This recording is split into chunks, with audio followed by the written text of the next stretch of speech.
para opinar.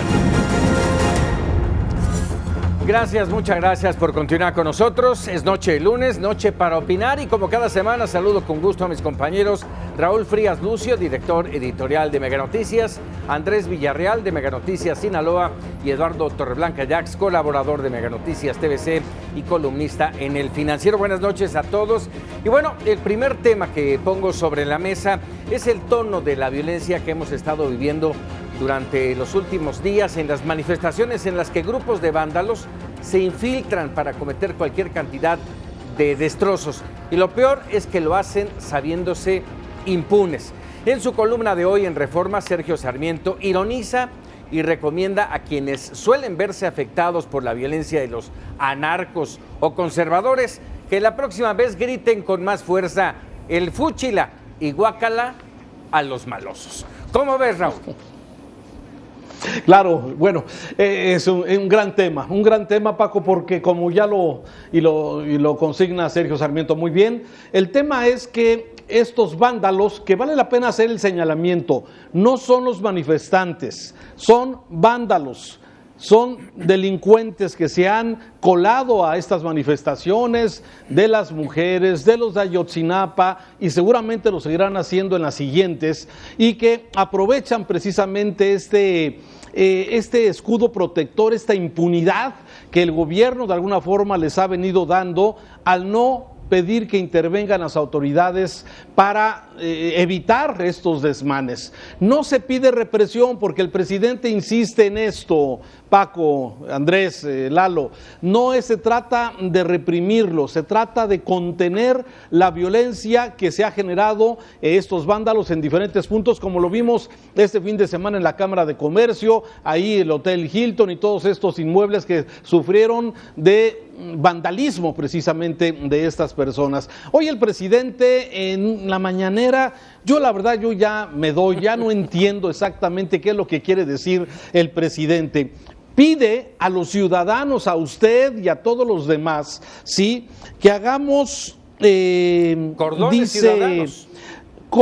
Cordones con ciudadanos para que procuren la paz. A ver, ¿de qué se trata? El Estado tiene el papel de resguardar la paz en la ciudad. Es el Estado el que tiene la posibilidad de utilizar la fuerza pública. No hablo de reprimir, porque luego eso es donde ahí a veces es un tema que hay que definir claramente. Me eché un clavado a la ley precisamente que fue aprobada el pasado mes de mayo, 27 de mayo del 2019, Ley Nacional sobre el Uso de la Fuerza.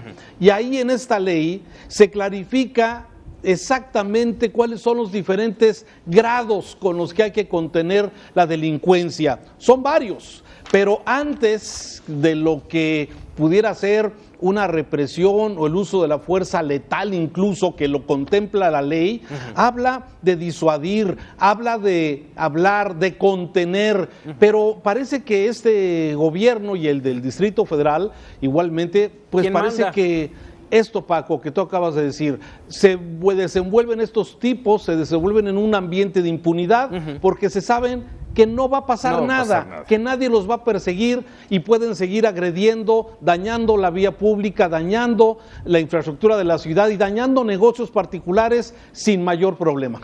Andrés, ¿tú compartes esto que acaba de mencionar Raúl? Creo sobre todo, Paco, Raúl y Lalo, que estamos, como siempre, en los asuntos que toca el presidente López Obrador en las mañaneras, revolviendo peras con manzanas, porque este es un asunto que le debiese competir exclusivamente al gobierno de la ciudad, porque son delitos cuando hay el daño en propiedad ajena o el daño en la infraestructura pública, que debiese intervenir la autoridad local, sea cualquiera de las policías que dependan de Ciudad de México, de las muchas que están interviniendo ahí. Pero como el presidente López Obrador está acostumbrado a meter la cuchara en todos lados, de repente el foco se va a ese punto.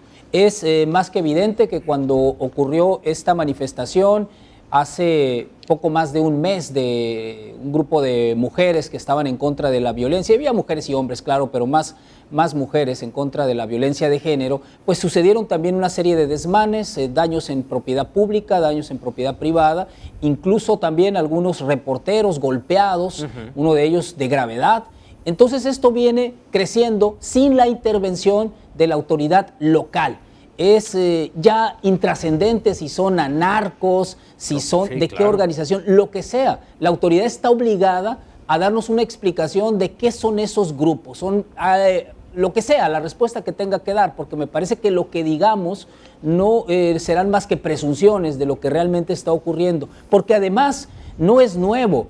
Desde cuando era presidente Enrique Peña Nieto y se daban estas manifestaciones, igualmente había unos grupos que en alguna ocasión también intentaron entrar a Palacio Nacional golpeando la puerta y tampoco se actuaba. No olvidemos eso, tampoco se actuaba.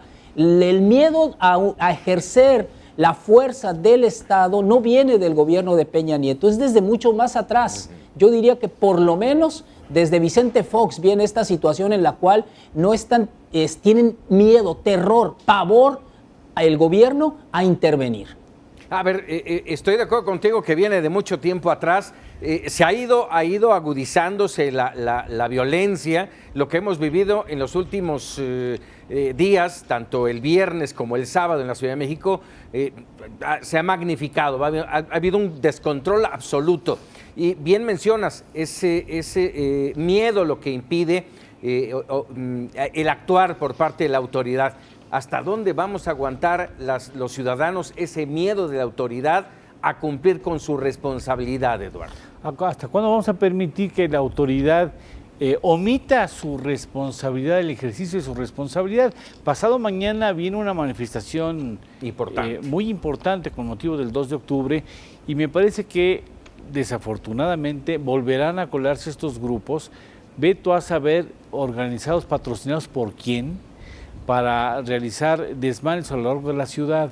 Y me parece que es sumamente lamentable el que la autoridad, como bien lo señala Andrés, que la autoridad en la ciudad capital, no en cualquier ciudad, en la ciudad capital intervenga de inmediato. Yo por cuestiones de trabajo tengo que estar muy cerca de Paseo de la Reforma.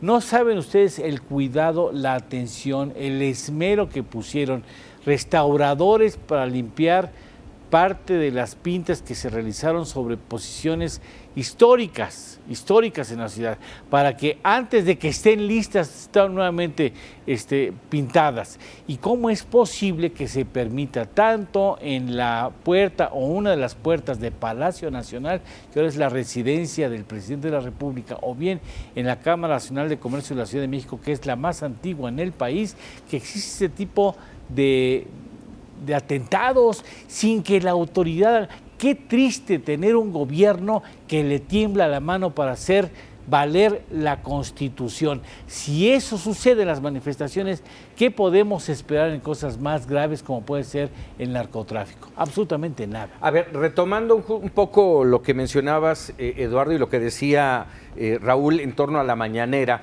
En la mañana le preguntaba uno de los periodistas, uno de los compañeros periodistas, dice, ¿no es mejor que la policía, ellos que son profesionales, sean quienes encapsulen a los manifestantes en vez de los estudiantes y la sociedad civil? Y la respuesta, ojalá recapaciten, nosotros vamos a cuidar sin violencia.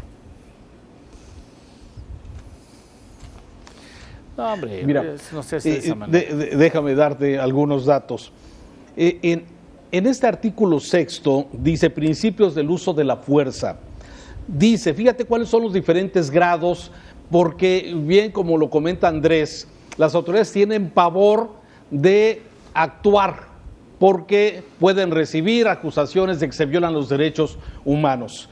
Son los pasos: persuasión, que es el primer pulso, es cese de la resistencia a través del uso de indicaciones verbales, que la policía, la autoridad, haga la invitación a que no hagan lo que supuestamente pueden hacer.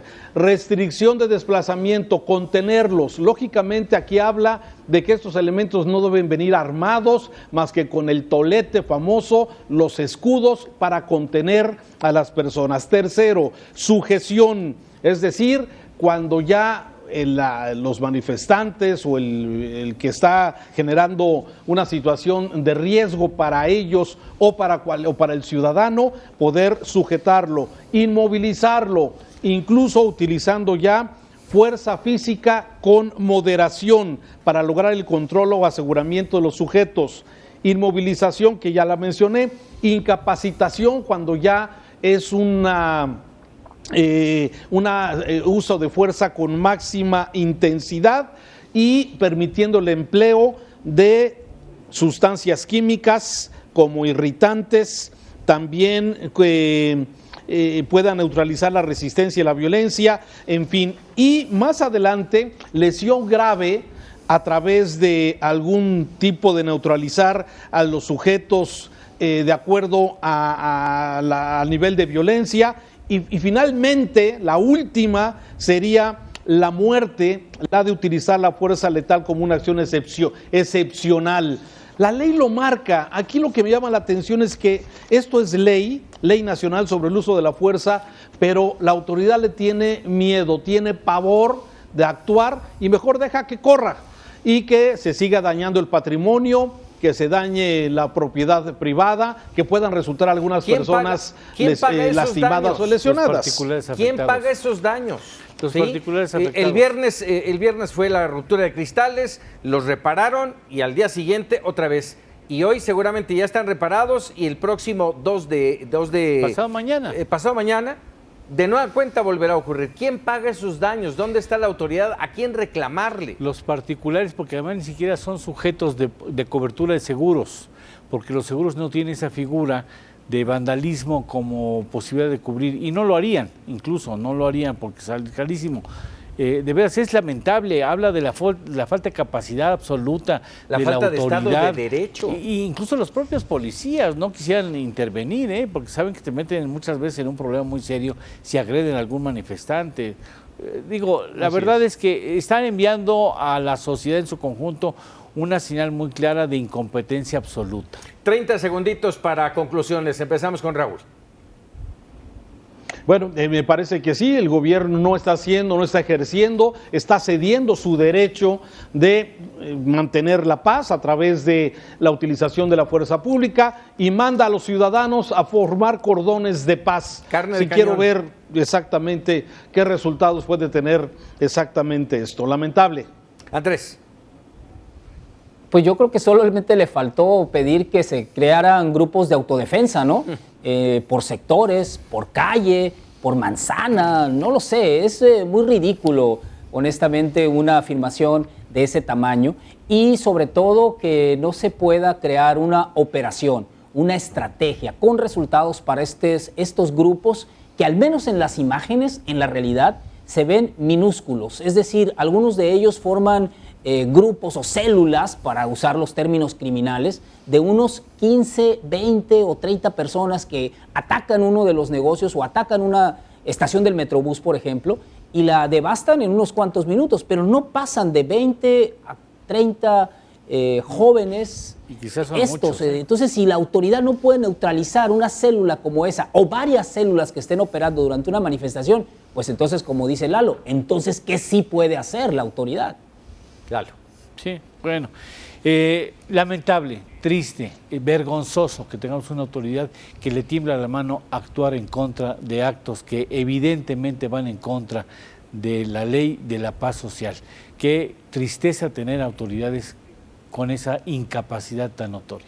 Bueno, y déjenme mencionar, hablamos exclusivamente de los daños a la infraestructura, a los comercios, pero no hablamos del enorme riesgo que corre la gente. Los mismos manifestantes que van, valga el término, en orden en estas marchas, y la gente que va caminando por la calle sin deberla ni temerla y que puede ser sujetos, como lo vimos, sujetos de agresión por parte de estos vándalos. Vamos, estamos a merced de la violencia, del anonimato y por supuesto de la impunidad.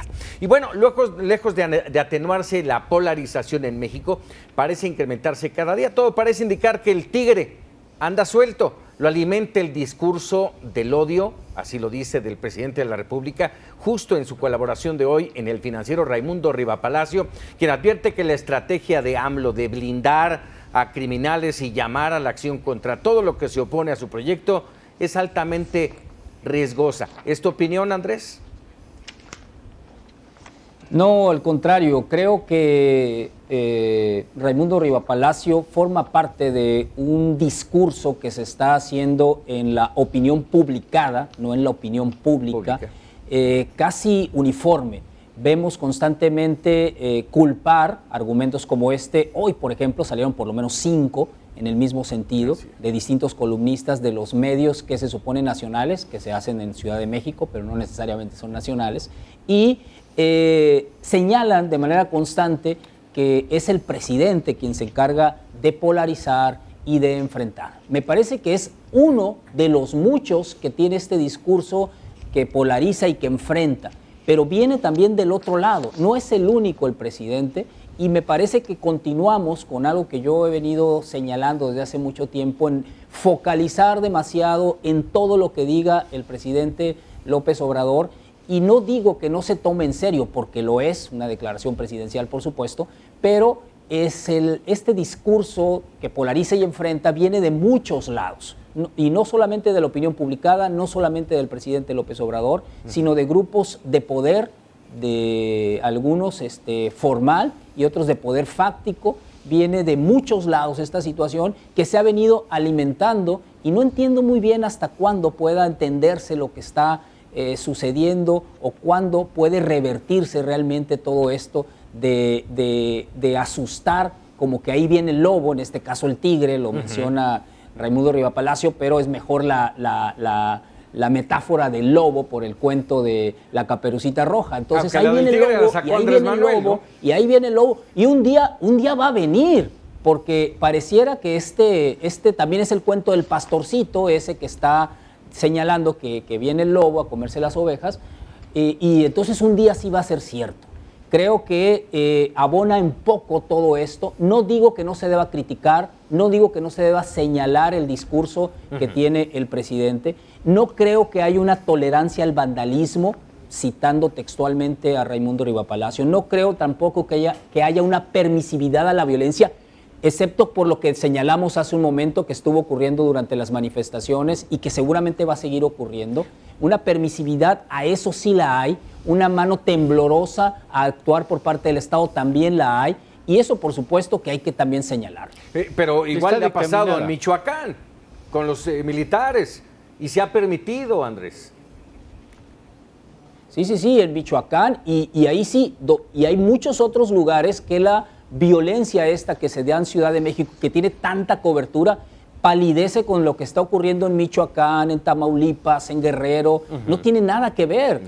Que se rompan vidrios, que se destruya la estación del Metrobús es grave, por supuesto, pero es mucho más grave que cuerpos armados se paseen por comunidades de Michoacán con la mayor impunidad, y que mantengan poblaciones enteras enclavadas en sus propios hogares porque tienen miedo de salir. Eso es mucho más grave, me parece, que quebrar vidrios o pintar monumentos, que no le resto gravedad, por supuesto, ¿no? Pero al fin de cuentas lo mismo, creo yo. Raúl. Yo pienso que el discurso del presidente López Obrador sí polariza, sí no es el único, pero sí polariza en muchos de los temas que normalmente él aborda. Raimundo, en su columna, toma el tema de la anécdota ocurrida en un avión en el que viajaba el presidente López Obrador, donde el comentario, y tú que viajas mucho, Paco, y Eduardo mucho en avión, igual que Andrés, y que nosotros viajamos eventualmente, ¿sí? Hoy los pilotos dicen exactamente por qué esa información que requerimos los pasajeros, ¿sí? Hay mal clima, hay una larga cola de aviones, vamos en la posición número 20, que a lo mejor poco entendemos, pero el presidente esto lo toma como algo personal. Ese comentario del piloto donde dice que van a tener que esperar varios minutos más porque no tiene infraestructura el aeropuerto, el presidente piensa que es algo que está dirigido exactamente contra él. Me parece que sí, el presidente polariza, y lo ha hecho desde la tribuna principal de este país, sí, al señalar, al descalificar y todo lo que hemos escuchado a lo largo de casi este año de gobierno del presidente López Obrador. Me parece que sí suma. No estoy seguro que sea exactamente el tigre que ya esté suelto, pero me parece que el tema de los maestros de la coordinadora, con los bloqueos que hubo en las vías del tren, mucho de las tomas de casetas que se siguen dando todos los fines de semana aquí en las carreteras del estado de Jalisco, rumbo a Michoacán, rumbo a Morelia, me parece que son temas que generan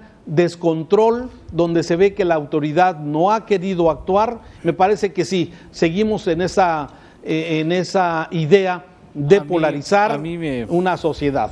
A mí me parece que el principal responsable de la polarización que estamos notando y que me imagino que habrá de escalar o seguir escalando es precisamente el primer mandatario.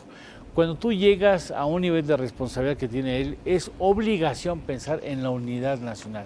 Porque además sabes perfectamente que no hay problema grave que se presente donde la unidad nacional sea un elemento fundamental para resolverla.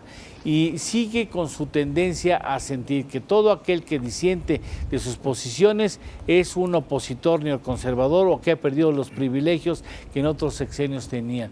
Y me parece que el mantener esa posición de clasificar a la sociedad en dos, los que están a su favor y los que están en contra, no ayuda a que este país salga adelante de la problemática. Y qué lamentable que nos demos cuenta en cuestiones tan elementales como el hecho de que no es posible que controlen a una docena de estudiantes o pseudo estudiantes jóvenes que lo que van a hacer es precisamente a romper puertas, a incendiarlas, a afectar la infraestructura urbana con el solo privilegio de poderlo hacer impunemente, como se los avisa el presidente de la República en sus mensajes a la nación. Sobre pretexto de nada, además, sobre pretexto absolutamente de nada. De esto que estás mencionando, Eduardo, a mí quisiera tocar brevemente un fragmento de lo que dice Jorge Cepeda Patterson en su columna de este domingo, y dice: está claro que con el me canso ganso no va a alcanzar. El verdadero reto del estadista no es demostrar que se tiene la razón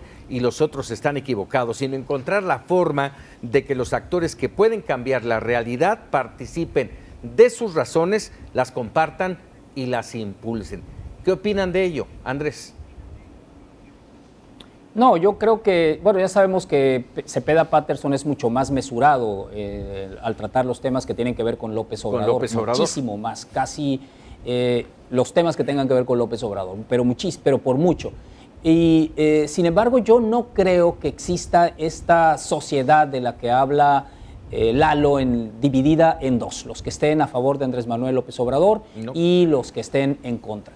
Hay un grupo muy fuerte, incluso el propio Cepeda que está citando Paco habla de un 30%, entonces podría ubicarse en esa cantidad por los resultados de las encuestas, digamos que es cierto. Yo creo que es menor, pero bueno, ni tampoco un 70% está a favor de López Obrador. Hay más Méxicos que Polanco, y hay más Méxicos, por hablar de cierto sector de Ciudad de México, y hay más Méxicos que Juchitán, Oaxaca. Es decir, y en medio de todo eso hay una clase media importante que no necesariamente le cede la razón en todo lo que diga el presidente López Obrador.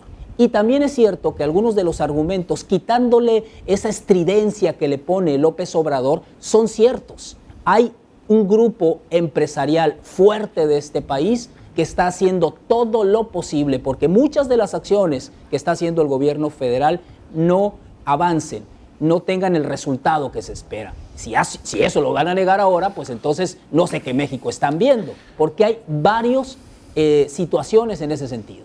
Pues mira, no hay muchos, y en todo caso, si deciden escupir al cielo, saben cuál va a ser el resultado. Yo sí creo que existe un sector empresarial, sin poder generalizar, que en lo oscuro critica de manera fuerte al presidente, a sus posiciones, y de manera pública le hace caravanas. Y hacen acciones tendientes a esas. Yo no sé si hagan acciones, en todo caso los harán de manera soterrada, pero públicamente, pues bueno, públicamente hacen caravanas, incluso ahí públicamente también se señala que hay empresarios hoy se reunieron, que han sido muy poco digamos, muy poco valientes al expresar sus puntos de vista distintos ante el presidente de la República, como en otro momento lo hiciera un representante muy digno del sector empresarial que se llevó el título, la clasificación del verdadero líder del sector empresarial, ¿no? Y cuando se le enfrenta a un presidente en un aeropuerto y es el primero que le dice, no señor presidente, no tiene usted la razón, y se queda así. López Mateos, si no mal recuerdo, fue López Mateos que se queda así con la primera sorpresa de que alguien disiente su punto de vista. Yo creo que no hay quien de manera valiente exponga con ideas la posición del sector empresarial y prefieren hacerle caravanas en lo público y en lo privado, estarlo criticando y vete a saber, como tú señalas también, haciendo acciones específicas con el propósito de que fracase el presidente, que finalmente son acciones que lesionan al futuro del país también, finalmente, ¿no? Vámonos rápidamente con la conclusión de este tema. Raúl, iniciamos contigo. ¿Qué opinas? Bueno, a ver, sobre lo que comentaba ayer en su columna Jorge Cepeda, sí, se me hace muy pronto un año para poder hacer ya una evaluación y señalar que el presidente está fracasando en sus políticas. No lo dijo así exactamente Cepeda, pero menciona que en este primer año, bueno, si sigue con ese discurso de dividir y no para todos los mexicanos, podría salir dentro de 5 años exactamente, bueno, sin haber logrado lo que de alguna forma se planteó como parte de su gobierno, que de alguna forma sería algo que todavía lo veo lejano. Sobre este tema en concreto, me parece que el presidente sí debería de incluir, como lo ha dicho, como lo hizo en El Grito y como lo hizo en otros lugares, donde parece que el presidente está incluyendo a todos los mexicanos y no excluyendo a esas personas que a lo mejor, como dice Andrés, traen una motivación extraordinaria a un simple disentir con el presidente respecto a sus políticas, respecto a sus proyectos, y que ven muchos de ellos preocupación de hacia dónde va nuestro querido México. 30 segunditos, Andrés.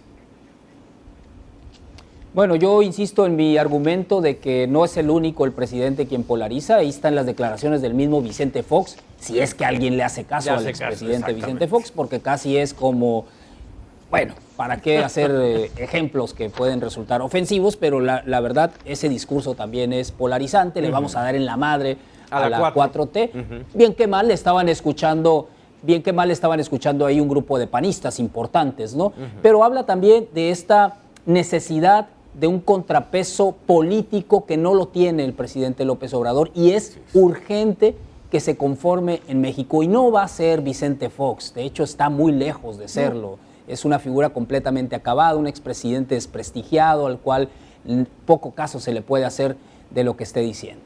Muy bien, Andrés. Lalo. Este país necesitaba para recomponerse un estadista, pero desde hace muchas décadas esa clase de políticos no existen en México. Ahora llegan productos de la mercadotecnia, quien sabe manejar bien los medios de comunicación. Este país y cualquier otro requiere estadistas, y lo saben los estadistas, que lo que no pueden hacer precisamente lo opuesto a lo que necesitan hacer para sacar adelante a una nación es dividir. Pero bueno, habrá que entender y habrá que esperar que entienda. A mí me parece que lo que llevamos de administración federal deja muy claro cuál es su posición y cuál es su capacidad también. Ahora, sí, yo concuerdo con Raúl, todavía no llegamos ni al año.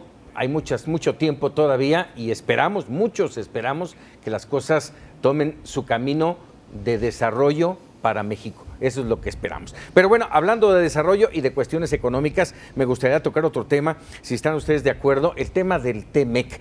El juicio político contra el presidente Donald Trump podría cambiar el panorama económico que vivimos. De acuerdo con Enrique Quintana, uno de los riesgos que México podría enfrentar es quedarse sin el TEMEC. Eduardo. Pues nos quedamos sin el TEMEC. Ya sabíamos, y lo habíamos comentado aquí en este mismo espacio, que este mecanismo de modernización comercial entre Canadá, Estados Unidos y México tendría que ser tomado como rehén político por las elecciones estadounidenses. Lo sabíamos, no iba a perder la oportunidad el grupo legislativo demócrata de pasarle la factura al presidente Trump, y así sucede. Tenemos el Tratado de Libre Comercio de Norteamérica, que es finalmente nuestro paraguas, y yo creo que el asunto se va hasta finales del 2020, y esto implicaría que en el 2021 habría ya un escenario en donde los cuerpos legislativos estadounidenses aceptarían reconsiderar la ratificación del acuerdo, con algunas cartas paralelas que supongo que no van a perder la oportunidad de impulsar. Pero bueno, pues tenemos el TLC, ellos tienen sus tiempos, nosotros los nuestros, ya veremos qué sucede. Por lo pronto no es posible que pensemos hoy que el señor Trump se va a manejar de manera juiciosa, como estadista que no es, por supuesto, sino como lo que ahora representa para el futuro de su país. Es un candidato que quiere regresar, que quiere mantener la presidencia de la Unión Americana. Con juicio político o sin juicio político, el tema del TEMEC está en el mismo nivel. Sí, por supuesto, no. Este asunto no va a avanzar hasta que terminen las elecciones a finales del 2020. Raúl. Noviembre de 2020 me parece que es la fecha, sí, ya que acabe la elección de los Estados Unidos, donde se podrá definir el futuro de Donald Trump. Me parece que a pesar de que México se ha portado muy bien, lo ha dicho Trump, que hemos hecho el muro a través de la Guardia Nacional de que ya lo estamos pagando entre México y Estados Unidos, sí, que lo estamos pagando, y que, o sea, a pesar de todo eso, me parece que este acuerdo fundamental, importante para los mexicanos, me parece que tendrá que esperar, y para Estados Unidos, tendrá desde luego sus consecuencias. También para Estados Unidos, claro, y Canadá. Sí, sí, pero digo, si comparamos lo que representa para México el comercio de México-Estados Unidos y lo que para ellos representa, me parece que sí tendríamos un mayor impacto nosotros. Ahora, esto no significa, y tú lo has dicho, Eduardo, en varias ocasiones, has dicho que, bueno, hay alternativas, tiene que generarse otro tipo de dinámica económica, lo menciona Quintana hoy, en donde el presidente y desde luego la política económica del país tendrá que echar mano del sector privado. Hoy se publicó aquí en Jalisco una encuesta que se hizo entre los diferentes sectores, Cámara de Comercio, Industriales y Coparmex, y la principal preocupación del sector en Jalisco, que es muy importante, como ustedes saben, es la política económica nacional. En casi la mitad de los empresarios de Jalisco es su principal preocupación. La segunda es la competencia, y la tercera, la inseguridad, que empieza a aparecer como un elemento que puede ser un obstáculo para la confianza del sector empresarial, inhibidor desde luego. Sí, así es. Andrés. Pues yo creo que además de todo lo que se dijo, nos sirve de referencia lo que está sucediendo en la política de los Estados Unidos, porque nos guste o no la petición de juicio contra Donald Trump, podríamos estar a favor o en contra de ello, es un lugar, bien que mal, funcionan las instituciones y hay caminos legales para confrontar por cualquier fuerza política, en este caso por los demócratas. Eso me parece que es una de las grandes fallas que no hemos podido integrar en un país como México, que existan vías legales que tenga la oposición para inconformarse ante una situación como esa o como cualquier otra, o como las que están ocurriendo en este momento en México. Por eso yo señalaba la necesidad de estos contrapesos políticos, más allá del Congreso, por supuesto, que en sí mismo lo debiera hacer, o del Poder Judicial, más allá de ello, unas figuras o partidos políticos fuertes, pero el desprestigio ha sido de tal tamaño en México que no sirven en este momento para eso. Sí. A ver, yo tengo aquí, vamos, una duda. ¿Por qué la prisa del gobierno mexicano por avalar el TEMEC? Vamos, apenas se había acordado en los Estados Unidos y aquí ya en el Congreso se estaba dando el visto bueno. Mientras que Canadá, que nos estamos olvidando de este tercer integrante del TEMEC y socio, ni Canadá ni los Estados Unidos parecen estar, vamos, ni siquiera interesados someramente en darle velocidad. ¿Por qué, Eduardo? Porque le da mayor solidez a la política económica, porque sería un elemento que pudiera propiciar inversiones más seguras. sobre todo inversiones internacionales, capitales foráneos. Yo creo que por eso, digamos, le convendría a México más que a Estados Unidos y a Canadá el hecho de que estuviera ya ratificado. No obstante, me parece que no es poca cosa para Estados Unidos, sobre todo si tomamos en consideración la guerra que sostiene en contra de China y de la que creo saldrá muy afectado Estados Unidos. México es el primer socio comercial de Estados Unidos. China se ha reculado, no quiere decir que vaya a perder la guerra comercial, significa que ha reculado ante la posición agresiva de Estados Unidos, pero se la va a cobrar, China se la va a cobrar a Estados Unidos, pero por supuesto, te lo apuesto, claramente no va a pasar mucho tiempo antes de que China le devuelva esa afrenta a la Unión Americana, pero le funciona a Canadá, le funciona a Estados Unidos y le funciona a México, sobre todo en algunos sectores tan estratégicamente claves en el concierto económico global, como es el caso de la parte de automotriz, producción automotriz y automotora. La autopartes y la parte automotriz es un complejo muy fuerte que puede enfrentar quizá con relativa posibilidad de éxito al complejo automotriz asiático, que está desplazado de manera muy clara tanto a Europa como a Norteamérica.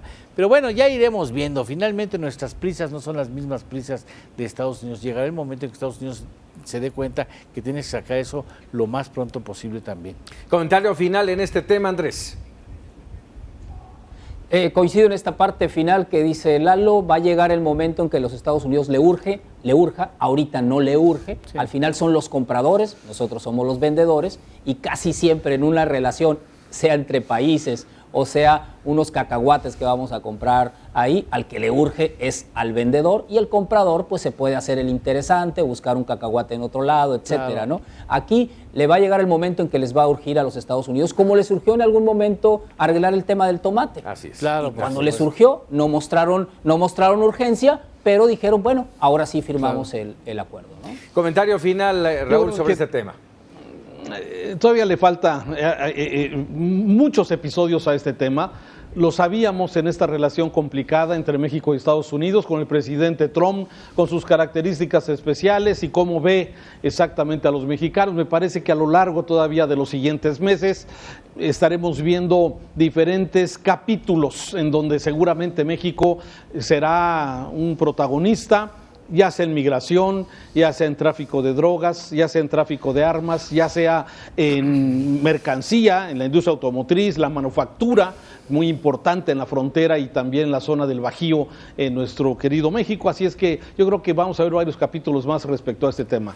Déjenme poner un tema más sobre esta mesa, el caso Bartlett, que parece estar simbrando los cimientos del gobierno, cuyo discurso central, se acordarán, es cero corrupción y la justa medianía para quienes trabajan en el sector público. ¿Creen que el presidente se esté echando la soga al cuello defendiendo y protegiendo al director de la Comisión Federal de Electricidad luego de esta investigación realizada por Aleri Quintero para el programa de Carlos Loret de Mola, en donde revela las millonarias propiedades y el tema también, por supuesto, de las empresas no declaradas? ¿Cómo lo ven? Adelante, Raúl. A ver, Bartlett es todo un caso y todos lo sabemos, los cuatro que estamos en esta mesa, y mucha gente sabe quién es este hombre involucrado en el asesinato de Manuel Buendía a través de Zorrilla, que fue, digamos, el asesino material del periodista de esa época, involucrado en el tema de la muerte del Kiki Camarena, también en aquellos años, en los 80s, con Rafael Caro Quintero, con Doneto, en fin. Manuel Bartlett involucrado en la caída del sistema en aquella elección de 1988, si no me equivoco, que recibió la gracia para ser gobernador del estado de Puebla, para luego ser secretario de Educación y bueno, secretario de Gobernación, desde luego. O sea, todo un personaje muy identificado con lo que supuestamente ya no debería de estar vigente. Sin embargo, el presidente López Obrador lo rescata y lo presenta como uno de los cuadros a rescatar en esta cuarta transformación, un ejemplo de la cuarta transformación y de este gobierno. Me parece que los reportajes que ha dado a conocer Loret de Mola, Bartlett Bienes Inmuebles y Bartlett SADCB, va a seguir caminando. Lo mismo que pasó con Lomelí. Primero lo negó el presidente, decía que era campaña en contra del superdelegado del estado de Jalisco. Ante la insistencia de los reportajes, mandó a hacer una investigación, aunque aquí vale la pena mencionar que hay ese elemento de relación entre la fiscal anticorrupción, que iba a investigar supuestamente pues toda esta historia de mentiras del señor Bartlett, y la relación que tiene con su marido a través de ser uno de sus principales brazos derechos. ¿Por qué defenderlo? Hay que verlo. No conozco, así es. ¿Por qué defenderlo? Perdón. ¿Por qué defender a Manuel Bartlett en esta y a capa y espada? Bueno, porque el presidente, no le gusta equivocarse. Él no le gusta que si dio los primeros pasos, a pesar de que él mismo cuestionó en su momento a Bartlett a través de sus publicaciones que han sido ya difundidas, lo que pensaba López Obrador, pues él no le gusta de alguna forma dar su brazo a torcer en un momento dado cuando él presenta a Bartlett como uno de los grandes personajes de su administración. Me parece que no estoy tan seguro, ya lo vi con el superdelegado que parecía inamovible, Paco. Así es. Aquí vimos y vamos a ver, hoy Bartlett con su chucu, cuando fue entrevistado saliendo de Palacio Nacional. La verdad es que, híjole, qué personaje, pero bueno, ahí lo tenemos. Vamos a ver si procede o no procede, ¿no? ¿Vale la pena el riesgo, Lalo? Lo que pasa es que finalmente lo que está detrás de aceptar una crítica a Bartlett es poner en duda la confianza y poner en duda la certeza de haber designado un personaje que políticamente tiene muchas horas de vuelo en terrenos distintos a los que Andrés Manuel López Obrador diría de la justicia y la limpieza. Pero bueno, pues lo va a seguir defendiendo porque reconocer que puede tener un negro pasado significa poner en duda la confiabilidad de sus decisiones y no lo va a aceptar, por supuesto. Lo va a seguir defendiendo hasta donde sea posible defenderlo, ¿no? ¿Vale la pena, Andrés? ¿Tú estás de acuerdo? No, creo que no vale la pena, pero tampoco me parece que sea posible exagerar que el caso Bartlett va a sacudir los cimientos de la administración actual o que se está poniendo la soga al cuello López Obrador defendiéndolo. Está mal, sin embargo, es evidente que se necesita, primero que todo, una investigación de la Secretaría de la Función Pública, porque hay una serie de requisitos elementales que debe cumplir todo funcionario. Si no tenemos esa seguridad de qué hizo en su presentación de esta documentación, este respaldo y esta declaración que hizo Manuel Bartlett, entonces no la vamos a tener de ninguno de los miembros del gabinete federal, sean superdelegados o sean secretarios de Estado, y es entendible que van a pasar, hay más Bartlett dentro del gabinete de López Obrador, es decir, Manuel Bartlett, con todo y sus particularidades de este personaje excepcional, entre comillas, de la política mexicana, hay más que él. Es decir, hay otros en características muy parecidas, porque recordemos que una de las críticas que se le hizo a López Obrador en campaña era que empezó a rodearse de personajes que gozaban de una malísima fama pública. Y en algunos de los casos incluso estaba como claro que todos lo sabíamos, no era un secreto, era un secreto a voces. Entonces hay más Bartlett, van a seguir surgiendo. Los principales problemas de López Obrador quizás empiece... Hay una característica que parece un contrato menor, pero no lo es. Entre los documentos está uno de 2 millones de pesos a la Comisión Federal de Electricidad. Y entonces sí, un contrato como ese, así sea de 100 pesos, es gravísimo. Vamos rápidamente con los memerables y regresamos para hacer un muy breve comentario sobre los mismos.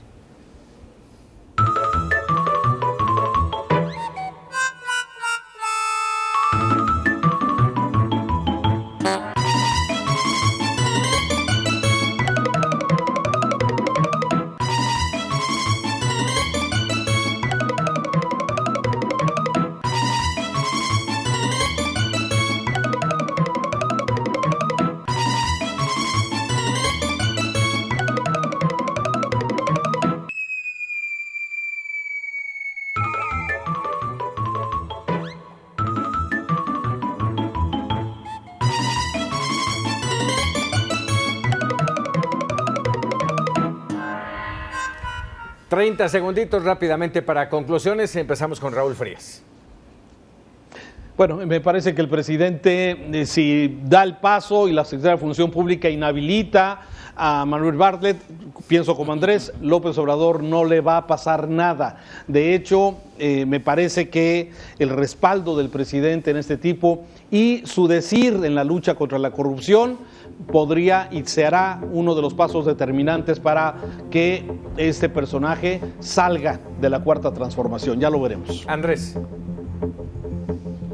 Bueno, hay que recordar que cuando se nombró a Bartlett en la Comisión Federal de Electricidad, al interior del equipo de López Obrador, Tatiana Cloutier hizo fuertes críticas sobre ese nombramiento y miren, tampoco le pasó nada. Así es. Eduardo. Entre más veo la puerta principal de la Canaco Ciudad de México arder, más extraño a José José. Eduardo, muchas gracias. Y bueno, hasta aquí para opinar, no sin antes agradecerle a mis compañeros, a Eduardo, a Andrés, a Raúl, muchas gracias, pero sobre todo a usted por permitirnos ofrecerle comentarios, análisis y el debate para que al final tenga usted la mejor opinión. Es martes, este martes hay más para opinar con Raúl Frías y bueno, hasta aquí para opinar. Muy buenas noches.